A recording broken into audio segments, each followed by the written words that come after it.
मिट्टी का दिल। एक गांव में एक व्यक्ति अपनी पत्नी और पुत्र के साथ रहता था। जहां वह और उसकी पत्नी नम्र स्वभाव के थे, वहीं उनका पुत्र बहुत गुस्सैल था। वह हर समय चिढ़ा हुआ रहता था और बात बात पर गुस्सा हो जाया करता था। गुस्सैल स्वभाव के कारण उसकी किसी से नहीं बनती थी। आए दिन उसका आस पड़ोस के लोगों से झगड़ा होता रहता था। उसे कोई पसंद नहीं करता था। उसके कोई दोस्त नहीं थे। माता पिता अपने पुत्र को लेकर चिंतित थे। वे चाहते थे कि उसके स्वभाव में परिवर्तन आ जाए, लेकिन लाख समझाने पर भी उसका गुस्सा जस का तस रहा। एक दिन गांव में एक सन्यासी का आगमन हुआ। वह विचित्र तरीकों से लोगों के जीवन में सकारात्मक परिवर्तन लाने के लिए लोकप्रिय थे। जब माता पिता ने उनके बारे में सुना तो अपने पुत्र को लेकर उनके पास पहुँचे और बोले, बाबा, ये हमारा पुत्र है। समस्या ये है कि इसे गुस्सा बहुत आता है। गुस्से पर इसका कोई नियंत्रण नहीं है। ये हर किसी से लड़ पड़ता है। हमारे समझाने का भी इस पर कोई असर नहीं होता। आप कुछ ऐसा करें कि ये गुस्सा करना छोड़ दे। सन्यासी ने कहा, ऐसा करो, आप अपने पुत्र को आज दिन भर के लिए मेरे पास छोड़ जाओ। माता पिता ने वैसा ही किया। वे अपने पुत्र को सन्यासी के पास छोड़कर घर चले गए। सन्यासी ने लड़के से कहा, पुत्र, मैं तुम्हें एक काम देता हूँ, क्या तुम वह करोगे? लड़का भी अपने गुस्से से परेशान था और चाहता था कि उसकी यह आदत छूट जाए। वह बोला, यदि आपके दिए काम से मेरे गुस्सा करने की आदत छूट जाएगी तो जरूर करूँगा। सन्यासी उसकी बात सुन मुस्कुराए और बोले, मैं प्रयास कर रहा हूँ पुत्र, तुम भी मेरा साथ दो। जाओ, चिकनी मिट्टी के 2 ढेर तैयार करो। लड़के ने वैसा ही किया। तब सन्यासी ने कहा, अब इस मिट्टी से 2 दिल तैयार करो। लड़के को यह काम कुछ अजीब लगा, लेकिन वह सन्यासी की बात मानकर मिट्टी से 2 दिल तैयार करने लगा। दिल बनाते समय कई बार उसके मन में कई बार झुंझलाहट आई। वह सोचने लगा कि मैं यहाँ अपनी गुस्सा करने की आदत छोड़ने आया हूँ और इस सन्यासी ने मुझे किस काम में लगा दिया है।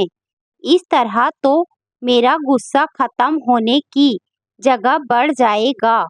लेकिन उसने किसी तरह काम करना जारी रखा और मिट्टी के 2 दिल तैयार कर लिए।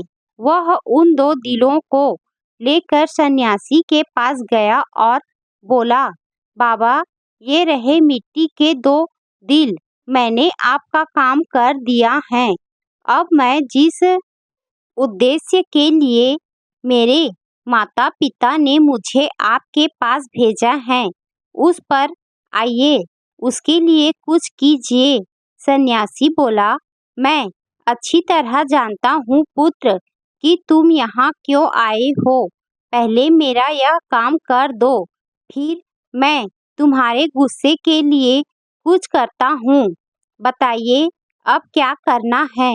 लड़का मन मार कर बोला, इस एक मिट्टी के दिल को लेकर कुम्हार के पास जाओ और उससे कहकर इसे भट्ठी में अच्छी तरह तपा कर वापस ले आओ। लड़का कुम्हार से उस मिट्टी के दिल को तपा कर वापस सन्यासी के पास ले आया। तब सन्यासी ने उससे कहा, अब इस दिल में जो चाहे रंग भर दो। लड़के ने उस दिल को लाल रंग से रंग दिया रंग चढ़ाने के बाद वह दिल बहुत सुंदर नजर आने लगा। लड़के ने जब अपने दिन भर की मेहनत से तैयार उस दिल को देखा तो बहुत खुश हुआ और सोचने लगा कि सन्यासी बाबा से कहकर मैं इसे अपने घर ले जाऊंगा और अपने कमरे में सजाऊंगा। वह खुशी खुशी सन्यासी के पास गया और वह दिल दिखाते हुए बोला, बाबा देखिए, रंग भरने के बाद ये दिल कितना सुंदर दिखने लगा है। हाँ, ये बहुत सुंदर दिख रहा है। आखिर तुमने इतनी मेहनत से इसे तैयार किया है, लेकिन अब तुम्हें इस दिल पर हथौड़े से चोट करनी होगी। कहते हुए सन्यासी ने एक हथौड़ा लड़के के हाथ में पकड़ा दिया। अपनी दिन भर की मेहनत पर हथौड़ा चलाते हुए लड़के को बहुत गुस्सा आया, लेकिन किसी तरह अपने गुस्से को पीकर उसने उस दिल पर वार कर ही दिया। हथौड़े की चोट से वह दिल टूटकर बिखर गया। लड़के को बहुत दुख हुआ। वह बोला, बाबा, मेरे दिन भर की मेहनत बर्बाद हो गई। लेकिन सन्यासी ने उसकी बात पर ध्यान नहीं दिया और मिट्टी का बना दूसरा दिल उसे देते हुए कहा, अब इस दिल पर भी हथौड़े से वार करो। लड़के ने वैसा ही किया, लेकिन हथौड़े के वार से उस दिल पर हथौड़े का निशान उभर आया, लेकिन वह टूटा नहीं। लड़का आश्चर्यचकित होकर कभी उस दिल को तो कभी सन्यासी को देखने लगा। वह सोचने लगा कि मेरे माता पिता मुझे किसके पास लेकर आ गए। ये सन्यासी बाबा तो मुझे पागल लगते हैं। वह बोला, मेरा पूरा दिन यहाँ बेकार के काम में चला गया। अब मैं यहाँ एक क्षण भी नहीं रुकने वाला। मैं जा रहा हूँ। ठहरो, सन्यासी ने उसे रोका। आज दिन भर तुम्हें जो काम किया उसका वास्तविक अर्थ तो समझते जाओ। लड़का ठिठक गया।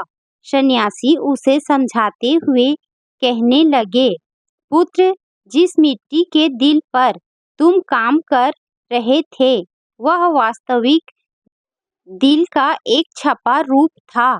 जैसे तुम मिट्टी के दिल को आग की भट्ठी में तपाया, वैसे ही अपने दिल को भी क्रोध की भट्ठी में तपाते हो। तुम्हें ऐसा लगता है कि इस तरह तुम इस दुनिया के सामने मजबूती से खड़े हो, लेकिन ऐसा नहीं है। जीवन रूपी हथौड़े का एक वार भी तुम्हारा कठोर हो चुका दिल झेल नहीं पाएगा और चकनाचूर हो जाएगा। ऐसे में तुम संभल नहीं पाओगे। जीवन के दुख दर्द को सहन करने के लिए तुम्हें अपना दिल नरम बनाना होगा। तब जब भी उस पर कोई दुख आएगा उस पर कुछ समय के लिए असर जरूर होगा, लेकिन वह टूटेगा नहीं, बल्कि कुछ भी दिनों में संभल जाएगा। क्रोध जितना नुकसान दूसरों का करता है, उससे कहीं अधिक तुम्हारा स्वयं का करता है। इसीलिए क्रोध करना छोड़ दो। अपने दिल में प्रेम और क्षमा को स्थान दो। उसे विनम्र बनाओ। अपनों के लिए सबसे अच्छे उपहार। लड़के की आंखें खुल चुकी थी। उसे सन्यासी को वचन दिया कि वह अब से अपने क्रोध पर काबू रखेगा और अपना व्यवहार सुधारेगा। सीख, क्रोध जितना नुकसान दूसरों का करता है, उससे कहीं अधिक तुम्हारा स्वयं का करता है। इसीलिए क्रोध करना छोड़ दो। अपने दिल में प्रेम और क्षमा को स्थान दो। उसे विनम्र बनाओ।